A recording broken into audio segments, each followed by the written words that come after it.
Eddie Goldman has officially opted out of the 2020 NFL season, as Reese and I previously predicted on the podcast. Goldman will be one of the many NFL players that will opt out of the 2020 NFL season for fears of coronavirus damage to their bodies. Hey guys, this is Austin with the Bare Necessities podcast, and today we're going to be breaking down exactly how the loss of Eddie Goldman will affect the Bears and potential replacements for him, and how we can actually allocate his funds we get from his opt-out to improve the Chicago Bears and mitigate the losses that we get from losing him.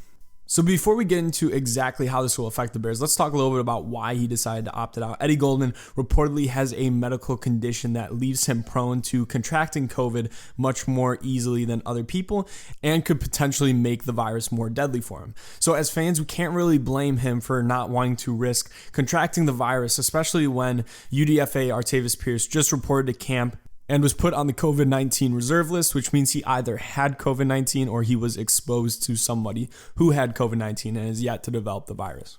Unfortunately, it's going to be a stark reality that many players this season will want to opt out, as playing football is a heavy contact sport, as we all know, and it really increases the risk of contracting the virus and potentially spreading it to players' families and everything like that. So there's going to be many players that want to put their families first, especially after they've made tens of millions of dollars doing what they have done so far in their career. So guys, don't be mad at Eddie Goldman. Try to be, respectful of his decision. And obviously it's one that's going to negatively impact the Bears, but I hope the best for Eddie Goldman going into the future. But how will this affect the Bears? Eddie Goldman has been a stud for us at the defensive tackle position throughout his entire career here in Chicago. And unfortunately, last year, where we didn't have him for one game, it definitely showed. So I do expect some sort of negative impact on the Bears' defensive line. However, we are lucky to have plenty of talent on that defensive line. So ultimately, the unit is still going to be of the highest of quality in the NFL. But that doesn't mean we don't need to address the position. There's obviously a ton of thought that needs to go into who's going to be playing the defensive tackle position. And fortunately, Eddie Goldman's sad news came with the benefit of the Bears being granted somewhere between $4.5 and $7 million. It hasn't exactly been hammered out yet. A lot of it comes down to whether or not he's going to be getting his roster bonus this year. So that means the Chicago Bears will be left with somewhere between $17 to $20 million in cap space this season, and that's plenty of cap to fill the hole that he left and do more with it. So now let's talk about exactly how we can address the hole that he left for the Bears defensive line.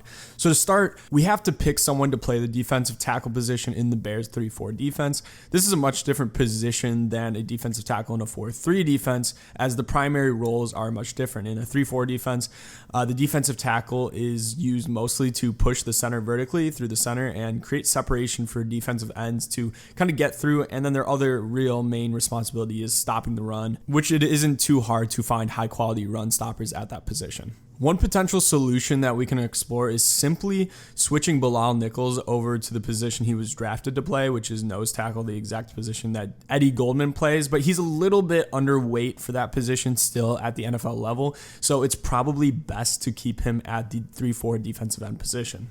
Nonetheless, that's still a quality solution, and Bilal Nichols has played absolutely amazing in his short career so far with the Chicago Bears. Through 2 seasons, he's really made an impact on the Bears' defensive line, and it would not surprise me if the Bears just simply opt to go with him at that position.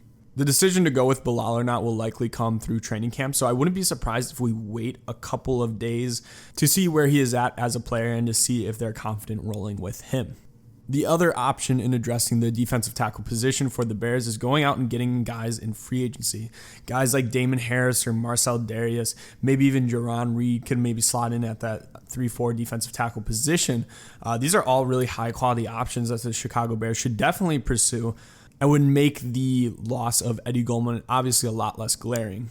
My preference would be Damon Harrison or Snacks Harrison, who played with the Lions these past 2 seasons, because I believe he could step in and perform at a fairly high level with a very minimum contract, maybe only getting about $3 million this year. And that would leave us with between $14 to $17 million remaining, which could go to positions that have higher need for us, potentially like offensive line.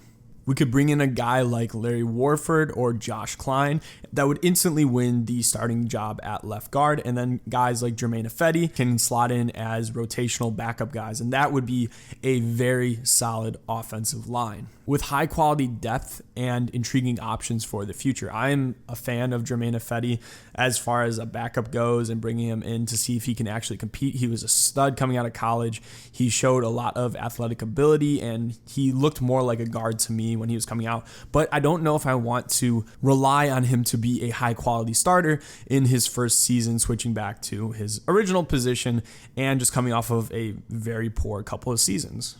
Or hey, maybe they have a lot of confidence in Jermaine Ifedi and they decide that after bringing in Damon Harrison, they want to go after a high quality defensive end like Everson Griffin, who is getting older, but definitely worth a 1-year contract, and just decide to double down on defensive line even harder.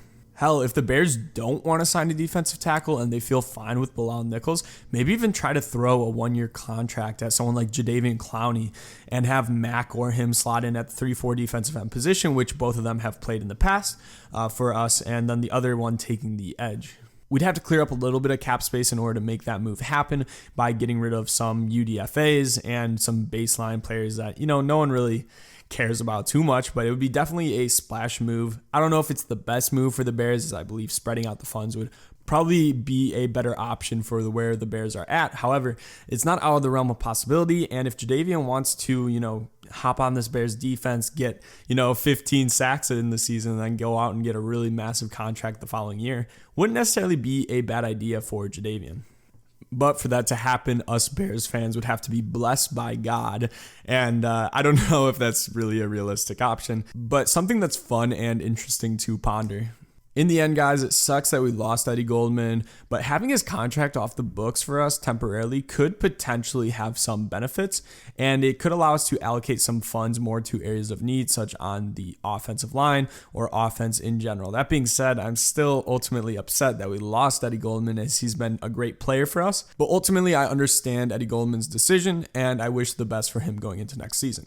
Thanks guys so much for tuning in. Make sure to subscribe to our YouTube channel, as we are posting 6 times a week on the latest Bears news. And then also make sure to leave in the comments who you would like the Chicago Bears to fill Eddie Goldman's hole with, or free agency moves you'd like to see made with the cap space. Thanks guys.